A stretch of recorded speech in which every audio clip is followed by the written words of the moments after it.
ঘোষণা হয়েছে রাজ্যের মাধ্যমিক পরীক্ষার ফলাফল। এবারের মাধ্যমিক পরীক্ষায় উত্তীর্ণের হার 65.62%। প্রথম বিভাগে উত্তীর্ণ হয়েছে 85,189 জন শিক্ষার্থী। দ্বিতীয় বিভাগে উত্তীর্ণ হয়েছেন 1,50,167 জন শিক্ষার্থী। তৃতীয় বিভাগে উত্তীর্ণ হয়েছেন 46,345 জন শিক্ষার্থী। 2026 সালের হাই স্কুল শিক্ষান্ত পরীক্ষা অনুষ্ঠিত হয় গত 10 ফেব্রুয়ারি থেকে 27 ফেব্রুয়ারি পর্যন্ত। সেবার পরিবর্তে ASSEB এর নতুন নিয়মে এই পরীক্ষা অনুষ্ঠিত হয়। এবছর মোট 4,38,565 জন শিক্ষার্থী পরীক্ষায় অংশগ্রহণ করে। এর মধ্যে 1,90,243 জন ছাত্র এবং 2,48,322 জন ছাত্রী। মাধ্যমিকে প্রথম স্থান অর্জন করেছে বজারী জেলার পাঠানছাড়কুচি শঙ্করদেব শিশু নিকেতনের জ্যোতির্ময় দাস। তার প্রাপ্য নম্বর 591, অর্থাৎ 98.50% নম্বর পেয়ে সে প্রথম স্থান অধিকার করেছে। দ্বিতীয় স্থান অর্জন করেছে বিশ্বনাথ জেলার অম্বিকাগিরি রায়চৌধুরী জাতীয় বিদ্যালয়ের আকাঙ্ক্ষা ভূঁইয়া।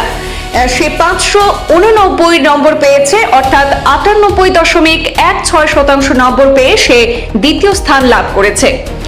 এবং যৌথভাবে তৃতীয় স্থান অর্জন করেছে ডিব্রুগড়ের লিটল ফ্লাওয়ার স্কুলের জিয়া ফারা ইসলাম এবং নলবাড়ি লিটল ফ্লাওয়ার স্কুলের সুরজিৎ আক্তার। তারা দুজনেই 588 নাম্বার পেয়েছে, অর্থাৎ 98% নম্বর পেয়ে তারা তৃতীয় স্থান দখল করেছে।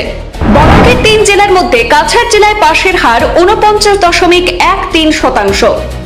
শ্রীভূমি জেলায় পাশের হার 66.26%। হাইলাকান্দি জেলায় পাশের হার 66.26%। শ্রীভূমি জেলায় মোট শিক্ষার্থী 17,663 জন, তার মধ্যে পাশ করেছেন 11,704 জন।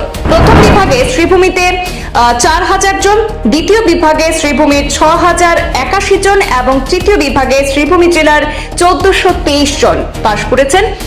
হাইলাকান্দি জেলায় মোট শিক্ষার্থী 10,194 জন, তার মধ্যে মাধ্যমিকে পাশ করেছেন 5,282 জন। হাইলাকান্দি জেলায় প্রথম বিভাগে পাশ করেছেন 1,722 জন, দ্বিতীয় বিভাগে পাশ করেছেন 2,919 জন এবং তৃতীয় বিভাগে 641 জন। কাছাড় জেলায় মোট শিক্ষার্থী 25,961 জন, তার মধ্যে পাশ করেছেন 12,755 জন। কাছাড়ের প্রথম বিভাগে উত্তীর্ণ 4,350 জন, দ্বিতীয় বিভাগে কাছাড়ের 6,812 জন এবং কাছাড়ের তৃতীয় বিভাগে উত্তীর্ণ হয়েছেন 12,755 জন।